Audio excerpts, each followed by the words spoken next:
Manufacturing costs. So we're going to first look at the two types of influences on costs. One is fixed and the other is variable. Fixed are unchanging: rent, heat, light, etc. All those things that you have to actually operate a facility. Variable would be the labor, how much you're going to pay people and how many employees you might have.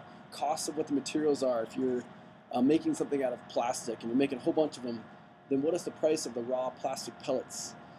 Same thing goes for energy costs. Energy costs are constantly changing, usually going up. So those would all be variable costs. Materials good costs. If you are purchasing machinery, then it might cost more, but it also might produce more depending on the type of machine you get. So that may be a cost that is a lot more upfront, but there's a big benefit for it.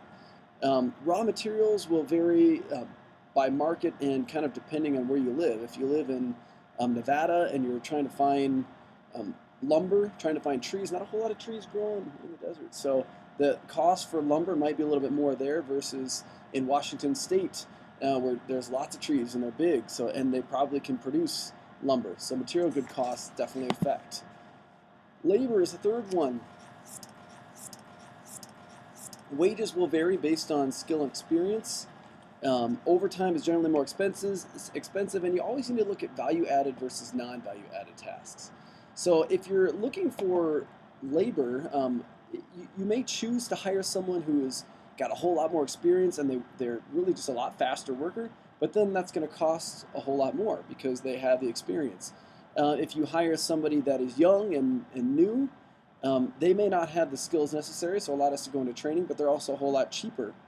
So looking here again at value-added versus non-value-added. Value-added labor or value-added costs in any aspect are something that adds value to the company.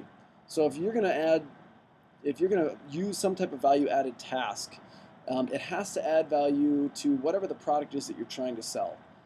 So if it's just you want to hire all brand new people and it actually costs you less, but you're getting less value out of them because you're getting less work out of them, then that might not be to your benefit. A non-value added task is one that doesn't contribute to what the customer pays. And that's pretty much it for value added versus non-value added. So let's look at time cost. Time has many different impacts. Customer deadlines have to be met. Worker hours might have to increase if production slows. Also, materials can be wasted because they have a shelf life. So if you have to produce something in a certain amount of time because you guarantee it, then you may have to ask workers to work overtime, and then that's going to cost you a little bit more.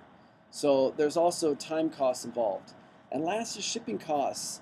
The cost per unit can be affected by how you ship it. If you ship it by boat, it's usually the least expensive because you can get a lot on it, but it's very slow.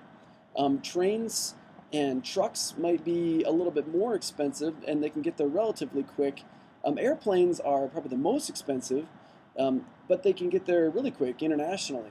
But since weight is such a premium on an airplane because it's hard to fly things that are heavy, or it's costly to, then it's just going to cost a whole lot more if you want to get something shipped via a plane. So for that reason, the distance from the manufacturing plant to whatever it is you're trying to ship or sell is a really important factor. You wouldn't want to build a lumber mill in Nevada in the desert. You'd want to build it right next to where all of your lumber resources are, which might be in Washington State in the Northwest with a lot of trees. So distance to the plant is important so that raw materials get shipped there at the least expensive cost, and then whoever's buying them, then you can pass that shipping cost on to them as a manufacturing company. So I think that's it.